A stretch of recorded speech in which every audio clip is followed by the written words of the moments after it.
जय शिव गोरक्ष। प्रिय श्रोताओं, आप सुन रहे हैं महर्षि वाल्मीकि के द्वारा लिखी हुई रामायण का बालकांड। और इस बालकांड के अंदर आप आज देख रहे हैं भाग 26, जिसमें महर्षि विश्वामित्र ने रामचंद्र जी को अच्छी तरह समझाया कि अगर कोई अत्याचारी नारी है तो उसका वध करने में अक्षत्रिय को किसी प्रकार का दंड नहीं मिलता। पूरी तरह समझाने के बाद अब इस भाग में सुने रामचंद्र जी क्या करते हैं। सुनिए।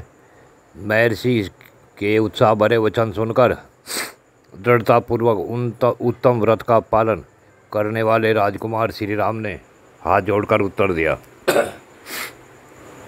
हे गुरुदेव, अयोध्या में मेरे पिता मामना महाराज दशरथ ने अन्य गुरुजनों के बीच मुझे यह उपदेश दिया था कि बेटा, तुम पिता के कहने से पिता के वचनों का गौरव रखने के लिए कुशिक नंदन विश्वामित्र की आज्ञा का निःशंक होकर पालन करना, कभी भी उनकी बात की अवहेलना न करना। अतः मैं पिताजी के उस उपदेश को सुनकर आप ब्रह्मवादी महात्मा की आज्ञा से ताट का वध संबंधी कार्य को उत्तम मानकर करूँगा, इसमें कोई संदेह नहीं है।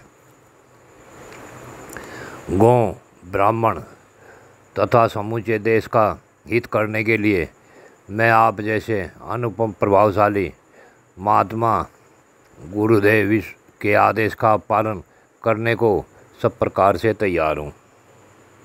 ऐसा कहकर शत्रु का विनाश करने वाले भगवान श्री राम ने धनुष के मध्य भाग में मुट्ठी बांधकर उसे जोर से पकड़ा और उसकी प्रत्यंचा पर तीव्र टंकार दी। उसकी आवाज़ से संपूर्ण दिशाएं गूंज उठी।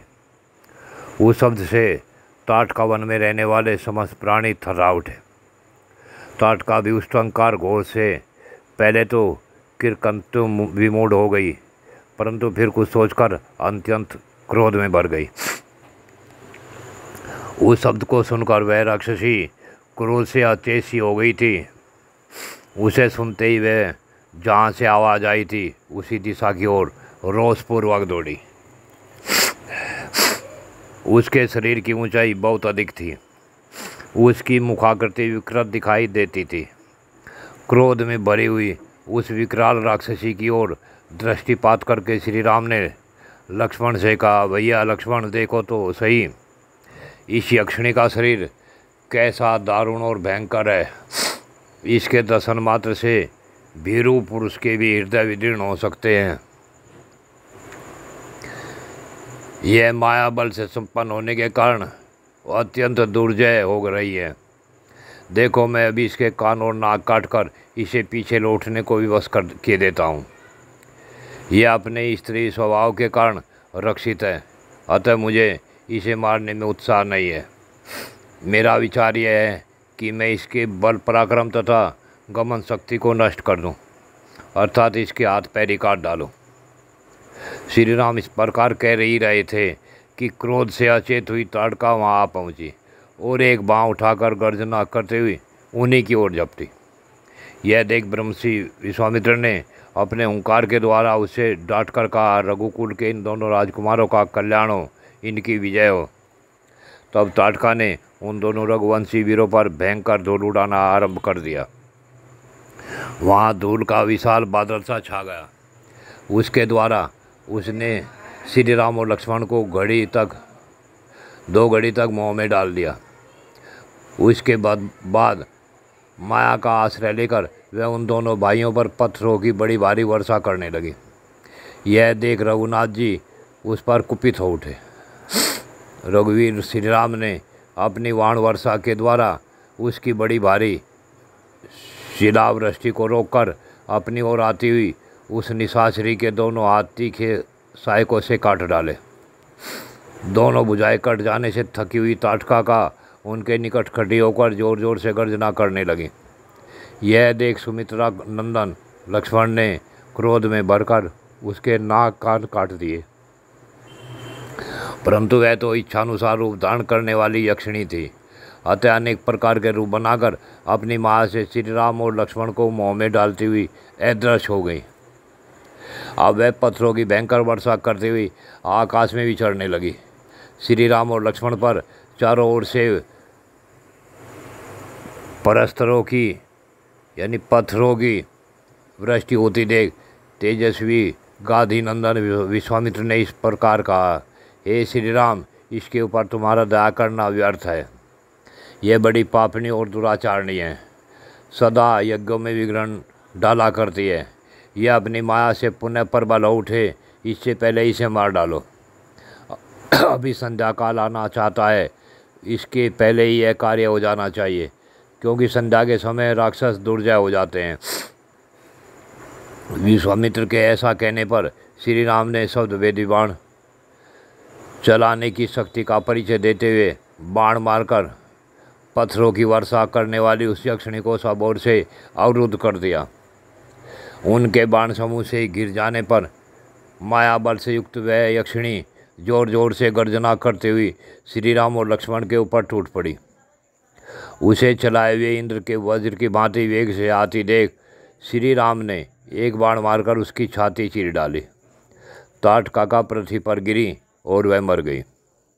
उस भयंकर राक्षसी को मरी हुई देख देवराज इंद्र तथा देवताओं ने श्री राम को साधुवाद देते हुए उनकी सराहना की तथा उनके ऊपर फूलों की वर्षा की। उस समय सहस्त्रलोचन इंद्र तथा समस्त देवताओं ने अत्यंत प्रसन्न वर्षों फूल होकर विश्वामित्र जी से कहा, हे मुने, हे कौशिक नंदन, आपका कल्याण हो। आपने इस कार्य से इंद्र सहित संपूर्ण देवताओं को संतुष्ट कर दिया है। अब रघुकुल तिलक श्री राम, आप अपना और इसने प्रकट कीजिए।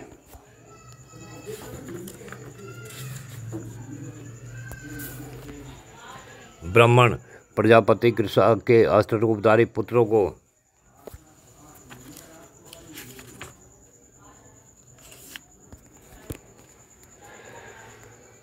जो सत्पराक्रमी तथा तपोबल से संपन्न है, श्री राम को समर्पित कर दीजिए। विप्रवर ये आपके अस्त्रदान के सुयोग पात्र हैं तथा आपके अनुसरण सेवा सुसुरा में तत्पर रहते हैं। राजकुमार श्री राम के द्वारा देवताओं का मान कार्य संपन्न होने वाला है। ऐसा कहकर सभी देवता विश्वामित्र की प्रशंसा करते हुए प्रसन्नतापूर्वक आकाश मार्ग से चले गए। तत्पश्चात संध्या हो गई। तदंतर ताटका वध से संतुष्ट हुए मुनिवर विश्वामित्र ने श्री रामचंद्र जी का मस्तक सूंघकर उनसे यह बात कही, हे शुभ दर्शन श्री राम, आज की रात में हम लोग यहीं निवास कर कल सवेरे अपने आश्रम पर चलेंगे।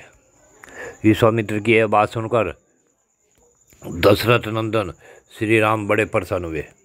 उन्होंने ताटका वन में रहकर वह रात्रि बड़े सुख से व्यतीत की। उसी दिन वह वन साप मुक्त होकर रमणीय शोभा से संपन्न हो गया और चैत्ररथ वन की भांति अपनी मनोहर छटा दिखाने लगा। यक्ष कन्या ताटका का वध करके श्री रामचंद्र जी देवताओं और सिद्ध समूहों की प्रशंसा के पात्र बन गए। उन्होंने प्रातःकाल की प्रतीक्षा करते हुए विश्वामित्र जी के साथ ताटका वन में निवास किया। इससे आगे की कथा अगले भाग में सुने। जय शिव गुरु।